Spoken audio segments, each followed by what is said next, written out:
बंदूकपुर एक बहुत बड़ा गांव था जहां एक बुढ़िया रहती थी। बुढ़िया का नाम था गोली देवी। बंदूकपुर गांव में सिर्फ गोली देवी के पास ही बंदूक थी, बाकी किसी और के पास एक भी बंदूक नहीं थी। गांव के लोग उस बुढ़िया को बंदूक वाली बुढ़िया कहा करते थे। बुढ़िया सोते जागते, उठते बैठते, घूमते टहलते हर समय बंदूक को अपने साथ ही रखती थी। ऐसा लगता था जैसे कि बंदूक में ही उसकी जान बसी हुई है। एक बार सड़क पर चलते हुए बुढ़िया को ठोकर लगी और वो नीचे गिर पड़ी। उसके हाथ से बंदूक छिटककर दूर जा गिरी। बंदूक के हाथ से छूटते ही बुढ़िया तो तड़पने लगी। आसपास खड़े लोगों ने जल्दी से बंदूक उठाकर बुढ़िया के हाथों में पकड़ाई। तब जाकर बुढ़िया की जान में जान आई। बंदूक वाली बुढ़िया बहुत गुस्सैल भी थी। वो बात बात पर हवाई फायर कर दिया करती थी। बुढ़िया के गुस्से से गांव वाले बहुत डरा करते थे, लेकिन साथ ही साथ सभी लोग बुढ़िया की इज्जत भी करते थे, क्योंकि बुढ़िया ने गांव वालों को डाकू जालिम सिंह से बचा कर रखा था। जालिम सिंह ने आसपास के सभी गांवों में लूटपाट डकैती से सबको तबाह कर रखा था, लेकिन बुढ़िया के कारण ही डाकू जालिम सिंह कभी भी बंदूकपुर गांव में डकैती करने में सफल नहीं हो पाया था। बुढ़िया के कारण ही गांव के लोग चैन की नींद सो पाते थे। गांव में जब भी किसी के घर में कोई पार्टी फंक्शन होता था तो बंदूक वाली बुढ़िया को जरूर बुलाया जाता था। गोली देवी, आज मेरे बेटे का जन्मदिन है। आप मेरे बेटे के जन्मदिन में आकर उसे अपना आशीर्वाद जरूर देना। हाँ, मैं जरूर आऊंगी तेरे बेटे के जन्मदिन में, और जैसे ही केक कटेगा मैं हवा में इतनी गोलियां चलाऊंगी कि तेरे घर के छत को छलनी छलनी कर दूंगी।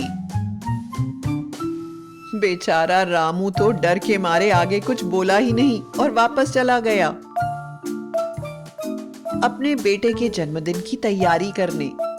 बस उसने एक काम ये किया कि जन्मदिन का केक छत के ऊपर कटवाया, ताकि अगर बंदूक वाली बुढ़िया हवाई फायर भी करे तो उसकी छत खराब ना हो। एक बार एक लड़का अपनी शादी का न्योता लेकर बंदूक वाली बुढ़िया के पास पहुंच गया। गोली दादी, कल मैं शादी करने जा रहा हूँ। मैं अपनी शादी में शामिल होने के लिए आपको न्योता देने आया हूँ। लड़के की बात सुनकर बंदूक वाली बुढ़िया बहुत खुश हुई। वो अपने कंधे पर बंदूक रखते हुए बहुत शान से बोली, मैं आऊंगी तेरी शादी में और तुझे आशीर्वाद भी दूंगी, लेकिन उसके पहले 6 गोलियां हवाई फायर करूंगी। लेकिन तुमने ये तो बताया नहीं कि तुम जिससे शादी कर रहे हो वो लड़की करती क्या है? वो अभी 10वीं की पढ़ाई कर रही है। 10वीं की पढ़ाई कर रही है? फिर तो उसकी उम्र 15 साल से ज्यादा नहीं होगी। हाँ गोली दादी, आपने बिल्कुल सही कहा, वो 15 साल की है।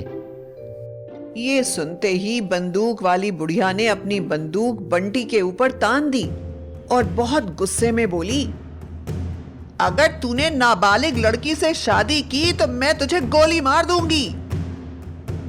बंदूक वाली बुढ़िया की बात सुनकर बंटी डर गया। वो हाथ जोड़कर माफी मांगने लगा और डरते हुए बोला, मुझे माफ कर दो गोली दादी, अगर मुझसे कोई गलती हो गई हो तो। बहुत बड़ी गलती हुई है तुमसे। क्या तुझे पता नहीं है कि 18 वर्ष से कम लड़की से शादी करना अपराध है?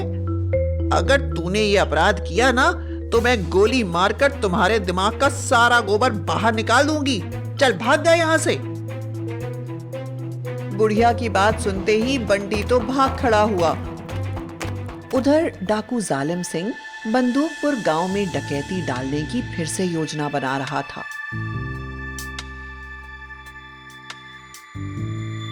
उस बंदूक वाली बुढ़िया के कारण ही मैं आज तक बंदूकपुर को लूटने में सफल नहीं हो सका हूं।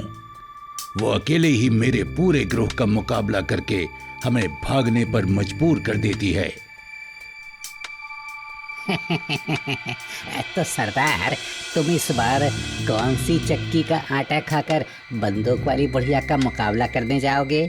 इस बार भी तो वो हमें भागने पर मजबूर कर देगी। इस बार मैं बल से नहीं बल्कि बुद्धि से काम लूंगा। मैंने अपने जासूसों से पता लगाया है कि अगले हफ्ते बुढ़िया 75 साल की होने वाली है और गांव वाले बुढ़िया का जन्मदिन बहुत धूमधाम से मनाने वाले हैं। मैं इसी मौके का फायदा उठाकर गांव में जाऊंगा और जब सारे लोग बुढ़िया के घर पर इकट्ठा होकर उसके जन्मदिन का केक काट रहे होंगे तो मैं पीछे से पूरे गांव को लूट लूंगा। सरदार, आपकी योजना तो बहुत अच्छी है और हमेशा की तरह मुझे पूरा विश्वास है कि ये योजना भी फेल हो सकती है, क्योंकि हमेशा हमारी बड़ी से बड़ी योजना ऐसे ही फेल हो चुकी है और हम आज तक बंदूकपुर गांव को लूट नहीं सके हैं। साथी डाकू की बात सुनकर डाकू जालिम सिंह को बहुत तेज गुस्सा आया।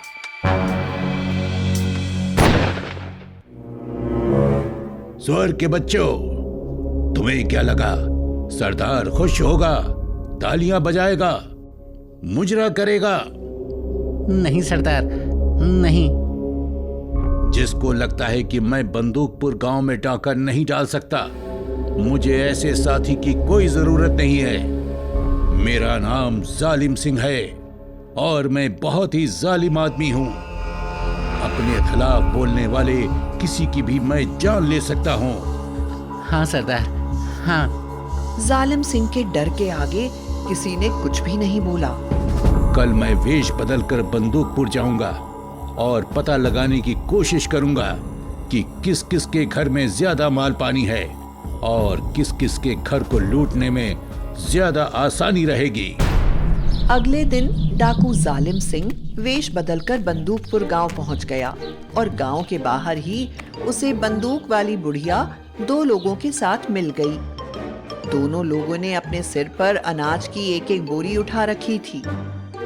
एक अजनबी आदमी को गांव में घुसता देखकर बंदूक वाली बुढ़िया ने कड़क कर पूछा, कौन हो तुम? अचानक से बंदूक वाली बुढ़िया को अपने सामने देखकर जालिम सिंह जैसा जालिम आदमी भी हड़बड़ा गया और हड़बड़ाहट में अपना असली नाम उगल दिया। डाकू जालिम सिंह।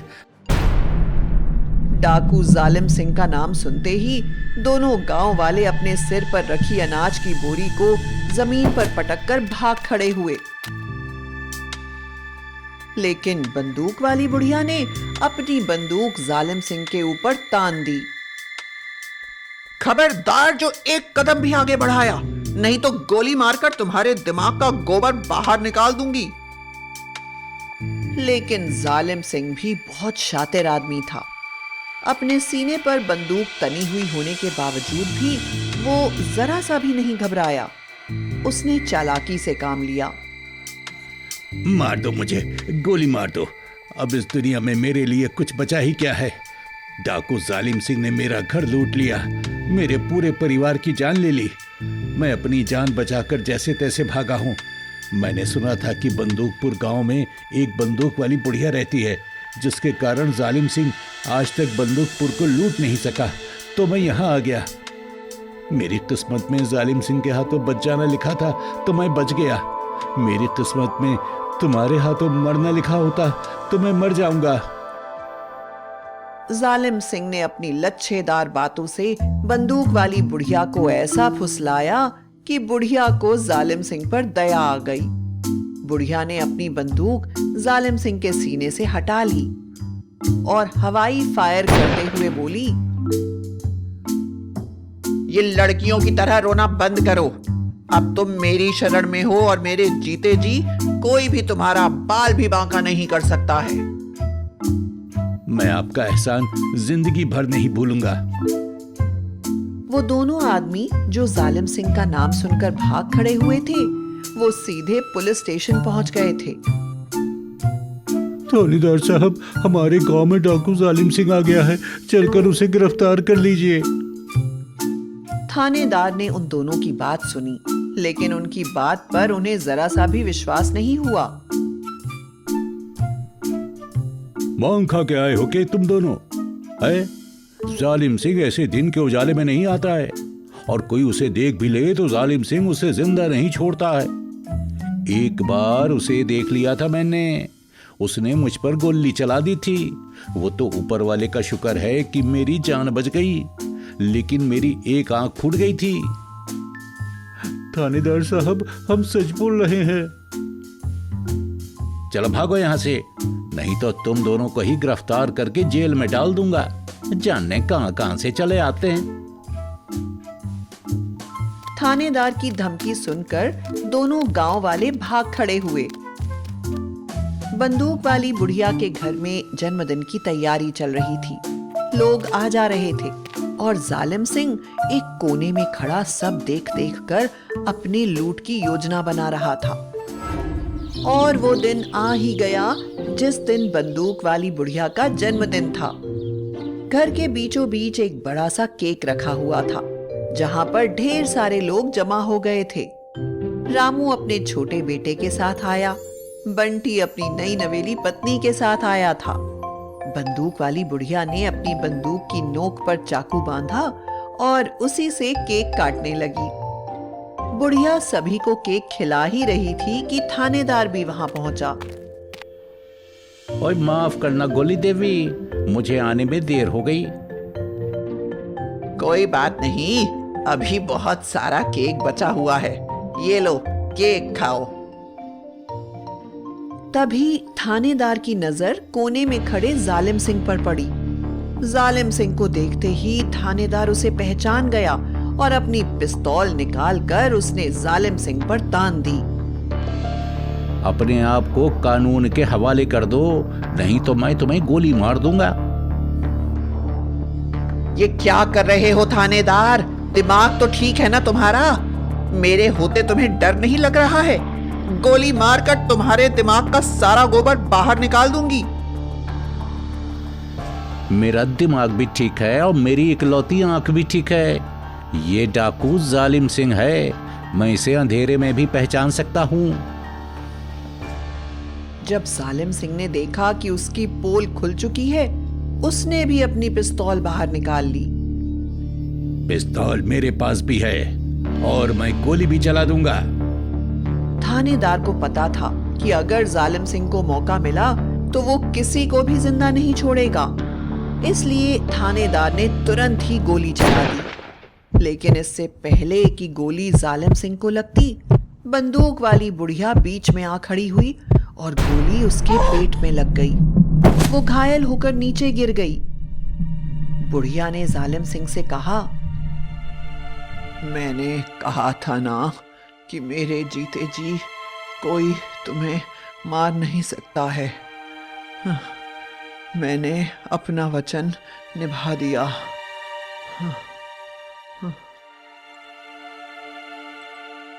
इतना कहकर बुढ़िया के प्राण निकल गए। ये देखकर जालिम सिंह को बहुत ही दुख हुआ। मैं तो इस गांव को लूटने के लिए आया था। मैं मन ही मन बंदूक वाली बुढ़िया को अपना दुश्मन समझता था, लेकिन मेरी जान बचाने के लिए इन्होंने अपनी जान दे दी। आज मैं कसम खाता हूँ कि आज के बाद कोई गलत काम नहीं करूंगा। ये चोरी डकैती सब छोड़ दूंगा। मुझे गिरफ्तार कर लो थानेदार साहब। ये दुनिया, ये महफिल मेरे काम की नहीं। जालिम सिंह को पकड़कर थानेदार चला गया। उसके जाने के बाद बंदूक वाली बुढ़िया जब तक जिंदा थी तब तक जालिम सिंह बंदूकपुर को लूट नहीं सका। मरने के बाद भी बंदूक वाली बुढ़िया ने बंदूकपुर को जालिम सिंह से बचा लिया।